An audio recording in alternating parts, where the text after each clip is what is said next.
Hello, my friend. I am very happy you are here today.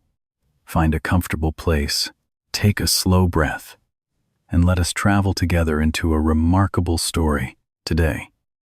I want to tell you about a man who died more than 400 years ago, yet somehow he never truly disappeared. His voice is still heard every day. His ideas still travel across oceans. His words still live in classrooms, theaters, books, movies, and conversations around the world. Millions of people know his work, but very few know his story. And that story begins far away from fame, far away from success, far away from greatness. It begins in a small town, a quiet town with narrow streets and simple houses, a place where nobody expected history to be made. There lived a boy. He was not a prince. He was not a soldier. He was not a king. He did not inherit great wealth. He did not belong to a powerful family. At first, there was nothing extraordinary about him. He went to school. He helped his family. He walked the same streets as everyone else. If you had met him as a child, you probably would have forgotten him. And yet this ordinary boy would one day change the English language forever. His stories would survive wars. They would survive empires. They would survive centuries. Long after castles crumbled and kingdoms disappeared, people would still repeat his words. But how? How could a boy from a small town leave something stronger than stone? How could a writer become more famous than kings? And why are people still talking about him after more than 400 years? To answer those questions, we must travel back to England, to the year 1564, to a small town called Stratford-upon-Avon, because that is where the story truly begins. And the boy's name was William Shakespeare. William Shakespeare was born in April of 1564. His home was Stratford-upon-Avon, a small market town in the English countryside. The town was peaceful. A river flowed quietly through it. Farmers brought goods to market. Families knew each other. Life moved slowly. It was not the kind of place where people expected greatness. Yet, history often begins in ordinary places. William's father was John Shakespeare. He made gloves from leather. His mother, Mary Arden, came from a farming family. Together, they worked hard to provide for their children. William grew up surrounded by simple things: wooden houses, busy markets, church bells, stories shared beside fireplaces. Nothing suggested that he would one day become one of the most famous writers in history. But there was one thing that made him different. He loved language. He loved stories. He loved words. As a boy, William attended a grammar school. The students studied Latin. They read poems. They learned speeches. They explored stories written hundreds of years earlier. Many children found these lessons difficult. William found them fascinating. Words were not just sounds to him. They were tools. They could create pictures. They could create emotions. They could transport people to places they had never seen. Even as a child, he seemed drawn to their power. But life was not always easy. His family faced financial difficulties. Money became tight. And eventually, William's formal education came to an end. He had to leave school earlier than many people expected. For most young men, that might have ended their dreams. Education was valuable. Without it, opportunities were limited. But William possessed something more important than a classroom: curiosity. He continued reading. He continued learning. He continued observing the world around him. Because great writers do not only learn from books, they learn from people, from conversations, from mistakes, from joy, from disappointment. And William was paying attention. He watched how people spoke, how they argued, how they loved, how they hoped, how they failed, without realizing it. He was gathering material that would one day fill entire theaters. Yet another challenge soon appeared, a challenge that changed the direction of his life. At just 18 years old, William married a woman named Anne Hathaway. Anne was older than him. Together, they began building a family. Soon they had children. Responsibilities grew. Bills needed to be paid. Dreams suddenly had to compete with reality. William was no longer only a young man who loved stories. He was now a husband, a father, and a provider. The question became unavoidable. How would he support the people who depended on him? The answer would lead him away from Stratford, away from everything familiar, and toward the city that would change his life forever. London was unlike anything William Shakespeare had ever seen. Stratford was quiet. London was loud. Stratford was small. London seemed endless. Thousands of people filled its streets every day. Merchants sold goods from around the world. Workers rushed through crowded markets. Horses pulled carts through muddy roads. The city was alive, but it was also dangerous. Disease spread quickly. Crime was common. Many people arrived hoping for success. Many left disappointed. For a young man with no wealth and no powerful connections, London could be a frightening place. Yet it also offered something that Stratford could not: opportunity. More importantly, it offered something William loved: stories, because London had theaters. In Shakespeare's time, theaters were becoming incredibly popular. People came from every part of society to watch performances. Rich nobles sat in the best seats. Poor workers stood below the stage. For a few hours, everyone escaped into another world. A world of kings, queens, heroes, villains, love, adventure, and tragedy. The theater was more than entertainment. It was magic. William was fascinated. At first, he was not famous, not even close. Nobody knew his name. Nobody waited for his work. Nobody expected greatness. He started at the bottom. He learned how performances worked. He watched actors. He listened carefully. He studied audiences. He observed what made people laugh, what made them cry, what made them lean forward in their seats. This became his education, a different kind of education, one that no classroom could provide. Slowly, William began writing. At first, only a few people noticed, then a few more, then even more. His stories felt different. His characters felt real. People recognized themselves in them. His kings worried. His lovers suffered. His heroes made mistakes. His villains sometimes sounded surprisingly human. The audience was captivated because William understood something many writers never learn. People do not remember perfect characters. They remember human characters. Characters who struggle, who doubt, who hope, who dream. Soon, theaters wanted more of his work. Actors wanted to perform his plays. Audiences wanted to hear his stories. For the first time in his life, William Shakespeare was beginning to build a reputation, but success brings new challenges, and even as his fame grew, a far greater test was waiting for him, a test that would leave a wound in his heart for the rest of his life. By the 1590s, William Shakespeare was becoming one of the most successful writers in London. His plays attracted large audiences. Theaters earned money from his work. Actors wanted to perform his stories. His name was beginning to spread across England. At last, the young man from Stratford seemed to be achieving his dream. But life rarely gives us success without sorrow. While Shakespeare was building his career in London, his family remained in Stratford. His wife, Anna, lived there. His children lived there. And among those children was his only son, a boy named Hamnet. William loved his children deeply. Like any father, he hoped they would have long and happy lives. But fate had other plans. In the year 1596, tragedy struck. Hamnet became ill. We do not know exactly what sickness took him. Historical records are silent. What we do know is heartbreaking. Hamnet died at only 11 years old. 11, still a child, still full of possibilities, still with his whole life ahead of him. Then suddenly, he was gone. For any parent, such a loss is almost impossible to describe. The world keeps moving. People continue talking. The sun continues rising. Yet everything feels different. Everything feels quieter.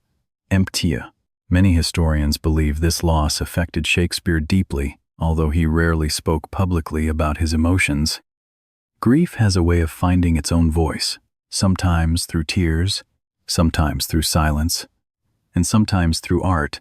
Not long after Hamlet's death, Shakespeare began writing some of the most powerful works of his life, stories filled with loss, question, sorrow, and the search for meaning.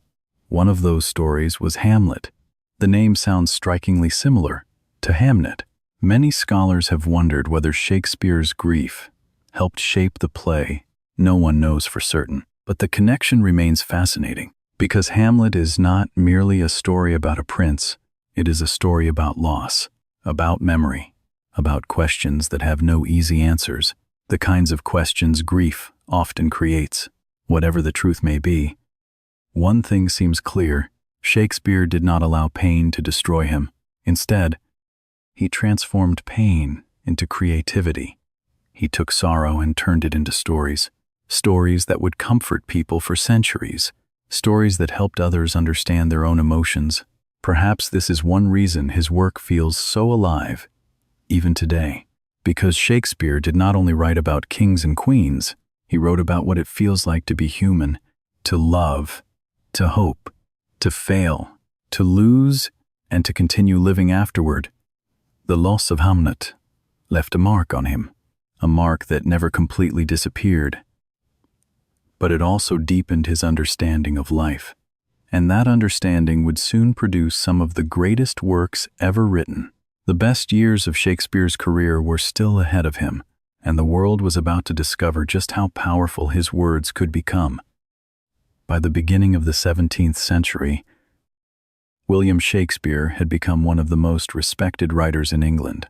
His plays were no longer small productions, they were major events. Crowds gathered to watch them, actors competed for roles in them, theaters depended on them. Yet Shakespeare's greatest achievement was not popularity, it was understanding people. Many writers create stories. Shakespeare created people, people who felt real, people who still feel real today. That is why his work survived long after his own lifetime. When audiences watched his plays, they saw themselves. They saw ambition, jealousy, love, fear, hope, regret, the same emotions people experience today. One of his most famous plays was Romeo and Juliet. At its heart, it is a story about love, but it is also a story about family conflict, about choices, about consequences. Readers around the world still connect with it, because those struggles remain familiar. Another masterpiece was Hamlet, a story about doubt, responsibility, loss, and the search for truth. Even today, people continue discussing Hamlet because its questions feel timeless. How do we know what is right? How do we move forward after loss? How do we live with uncertainty? Then there was Macbeth, a story about ambition, the desire for power, and the dangers of allowing ambition to control us. Generations of readers have recognized something important in Macbeth. The greatest battles often happen inside the human mind. Shakespeare understood this better than almost anyone. His characters were never simply good or bad. They were complicated, just like real people. They made mistakes. They struggled with difficult decisions. They faced fears. They carried secrets. And because of this, audiences trusted them. Perhaps that was Shakespeare's greatest gift. He understood that human beings are rarely simple. We are full of contradictions. We can be brave and afraid, kind and selfish, confident and uncertain. Sometimes, all on the same day. His stories reflected that reality. As his reputation grew, Shakespeare joined one of the most successful acting companies in England, the Lord Chamberlain's Men, later known as the King's Men. The company performed before ordinary citizens, but also before royalty. Kings watched his plays. Queens admired his work. His stories reached every level of society. Few writers have ever achieved such influence during their own lifetime. Yet Shakespeare was not only a writer, he was also a businessman. He invested wisely. He bought property. He earned money from both writing and theater ownership. Unlike many artists, He achieved both creative success and financial success. The Boy from Stratford had become one of the most successful men in English theater, but something even more extraordinary was happening. Without fully realizing it, Shakespeare was changing the English language itself, and centuries later, people would still be speaking his words. Most people remember Shakespeare because of his plays. They remember Romeo and Juliet, Hamlet, Macbeth, and many others, but Shakespeare's influence reached far beyond the theater. In fact, it entered everyday life. It entered conversations, books, schools, movies, and eventually, the English language itself. When Shakespeare began writing, English was still evolving. The language was changing rapidly. New ideas were appearing. New discoveries were being made. People needed new ways to express themselves. Shakespeare loved this challenge. He was not afraid to experiment. He played with language, the way an artist plays with colors. He combined words, modified meanings, created new expressions, and introduced fresh ways of describing human experiences. Many words and phrases that feel completely normal today either appeared first in his writing or became popular because of it. Words connected to emotions, relationships, imagination, and everyday life. But perhaps his greatest contribution was not individual words, it was flexibility. He showed that language could grow, adapt, and become more expressive. He treated English like a living thing, something that could evolve, something that could become richer and more beautiful. This creativity helped make his writing memorable. Readers encountered phrases they had never seen before. Audiences heard ideas expressed in unexpected ways. His language felt alive, fresh, powerful. And because people loved his stories, they repeated his words. Actors repeated them, audiences repeated them, writers repeated them, generation after generation. Eventually, many of those expressions became part of ordinary English. Imagine that for a moment. A boy from a small town grows up, writes stories, and hundreds of years later, millions of people still use language shaped by his imagination. Very few individuals have influenced a language on such a scale. Yet Shakespeare never set out to become immortal. He simply wanted to tell stories, to entertain audiences, to explore human nature. The lasting impact came as a result of that passion. Perhaps this is one of the most inspiring parts of his life. Great influence often begins with small acts of dedication. One page, one story, one idea at a time. Shakespeare did not wake up one morning and decide to change English forever.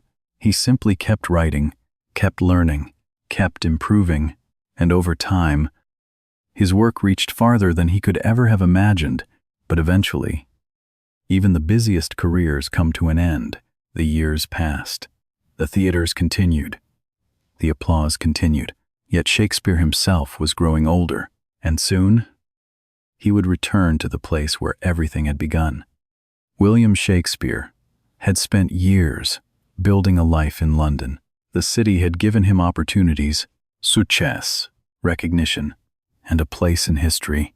Yet as he grew older, something began to change. The excitement of the city no longer held the same power. The crowded streets, the busy theaters, the endless performances, they had been part of his life for many years.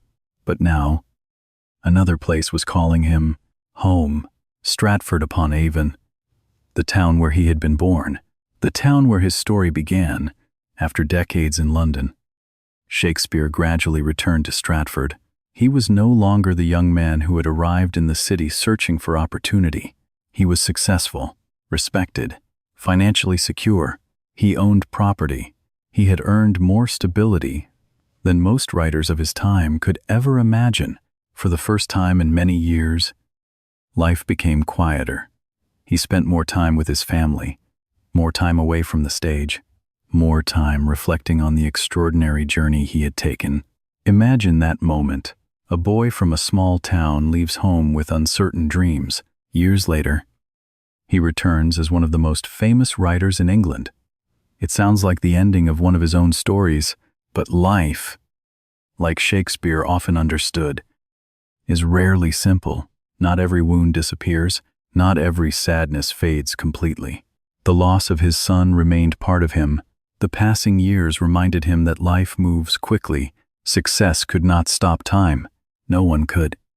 Yet perhaps that understanding gave his later years a certain peace. He had created something lasting, something larger than himself. His stories no longer belonged only to him. They belonged to the world. Readers continued discovering them. Audiences continued watching them. Actors continued bringing his characters to life. The words he had written in candlelit rooms were now traveling far beyond anything he could have imagined. Then, in 1616, Shakespeare's life came to an end. He was 52 years old. By modern standards, that may seem young, but in those days, it was not unusual. He died in the town, a journey that had carried him across fame, success, heartbreak, and achievement had finally come full circle. He was buried in Holy Trinity Church, in Stratford, the same town where he had first learned to dream. For many people, that would have been the end of the story. But Shakespeare's story was different, because something remarkable happened. After his death, the man disappeared, but his voice remained, and over the next 400 years, that voice would become stronger than ever. For most people, death is the final chapter. Their work slowly fades, their names are forgotten, and time moves on. But Shakespeare's story followed a different path. In the years after his death, his friends made an important decision. They gathered his plays, they collected his writings, they wanted to preserve his work for future generations. Without that decision, many of Shakespeare's greatest plays might have been lost forever. Some historians believe that nearly half of his works could have disappeared. Instead, they were saved, printed, protected, and shared. It was one of the most important acts of preservation in literary history. As decades passed, Shakespeare's influence continued growing. His plays crossed borders, then oceans, then continents.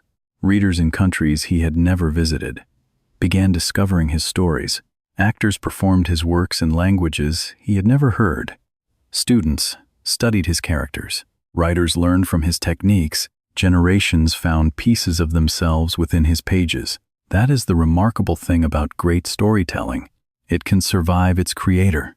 A king may rule for a lifetime. An empire may last for centuries. But stories can travel even farther. And Shakespeare's stories did exactly that. They survived changing governments. They survived wars. They survived technological revolutions. They survived the rise and fall of nations. Because the emotions inside them never became old. Love never became old. Hope never became old. Fear never became old. Ambition never became old. Regret never became old. Human beings changed their clothes, their cities, their technology, but their hearts remained surprisingly similar. And Shakespeare understood the human heart better than almost anyone. That is why people still watch Romeo and Juliet, still read Hamlet, still perform Macbeth, still quote lines written more than 4 centuries ago. Not because they are ancient, but because they still feel alive. Many writers become famous. Very few become timeless. Shakespeare became timeless because he wrote about experiences that belong to everyone. Parents and children, friends and enemies, dreams and disappointments, success and failure, life and loss. The same experiences people continue living today, and perhaps that explains the mystery we began with. How can a man die more than 400 years ago and still remain present in our lives? The answer is simple. His body disappeared, but his words did not. And sometimes words can travel farther than any person ever could. And that may be the greatest lesson of Shakespeare's life. Not that he became famous, not that he earned wealth, not that kings watched his plays. Those achievements were remarkable, but they are not the reason we remember him today. We remember him because he created something that outlived him, something that continued speaking long after he was gone. Many people spend their lives searching for success. Shakespeare reminds us to search for something deeper, meaning, purpose, contribution, the chance to leave the world a little richer than we found it. When William Shakespeare was a young boy in Stratford, nobody could have predicted his future. Nobody looked at him and saw a legend. Nobody imagined that students would study his work centuries later. Nobody believed that his words would circle the globe. He was simply a boy who loved stories, a boy who loved language, a boy who kept learning, even when life became difficult. And perhaps that is why his story feels so inspiring, because greatness did not arrive all at once. It arrived slowly, one page at a time, one play at a time, one audience at a time. The journey was not perfect.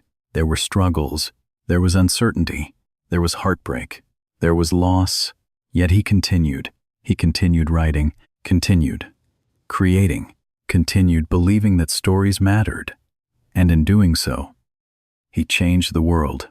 Today, more than 400 years later, his work remains alive. Every time an actor steps onto a stage to perform one of his plays, every time a student opens a book and reads his words, every time someone discovers Romeo and Juliet for the first time, every time Hamlet asks his famous questions, a small part of Shakespeare lives on. That is a rare achievement, perhaps one of the rarest achievements any human being can reach. To leave behind something that continues helping people long after you are gone. So when we remember William Shakespeare, we are not simply remembering a writer, we are remembering the power of imagination, the power of language, the power of stories, and the extraordinary impact one ordinary person can have on the world.